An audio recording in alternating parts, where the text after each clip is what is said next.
Şəmin bəy, baxın o dediyiniz işə götürən, əgər həmin o məlumat şöbəsinə əməkdaşı işə götürmək üçün özü və yaxud da ki, həmin o dediyiniz kurslar olarsa, ora iş üçün müraciət edən şəxs 4 ilin universitetdə itirərmi sizcə?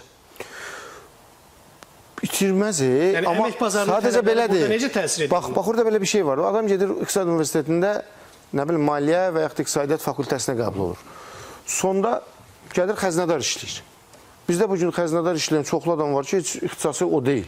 Və bəzən elə, nə bilim, heç diplomu da yoxdur. 3 aylıq, 6 aylıq haradasa bir kurs keçib, Excel-i bilir, maliyyə peşəsinin nəsə məlumatlıdır da.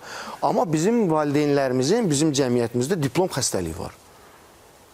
Deyir elə nə olur olsun, mənim uşağımın diplomu olsun. Yəni, gəlin bir ədalətli yanaşaq bu məsələyə. Bu təkcə valideynlərin mi problemidir, yoxsa bir qədər öncə sadaladığım o vakansiyaların heç birində ali təhsili olmasa da olar, orta təhsil deyə yazılmamışdı. Yəni, valideyn övladı üçün ən yaxşısını eləməyə çalışır və valideyn övladım hansı sahədə oxusun ki, sabah çalışıb özü ayaqları üzərində qala bilsin deyəndə, vakansiyalarla tanış olanda görür ki, bir marketdə satıcı olmaq üçün də tələblər üçün də ali təhsil var. O zaman valideyn özü də narahat olur axı. Satıcı onu istəmirlər. Sadəcə biz bir millət olaraq belə yaxşı olsun, mən qonşudan geri qalmayayım, dəbdən geri qalmayayım. Və bugün mənim ən çox mübarizə apardığım valideynlərin odur ki, bu uşaq yaxşı maşın ustası ola bilər, dəmirçi ola bilər, qaynaqçı ola bilər, nə bilim, müxtəlif peşələrə gedə bilər. Azərbaycanda bugün peşə məktəblərinin, peşə sənaye məktəblərinin, ümumiyyətlə, bu tip işlərin çox geridə qalmasıdır. Və valideynlərimiz o 90-cı illərin qalan bir sindromu var da, hamı diplom alıb instituta girməlidir sevdası ilə gedir.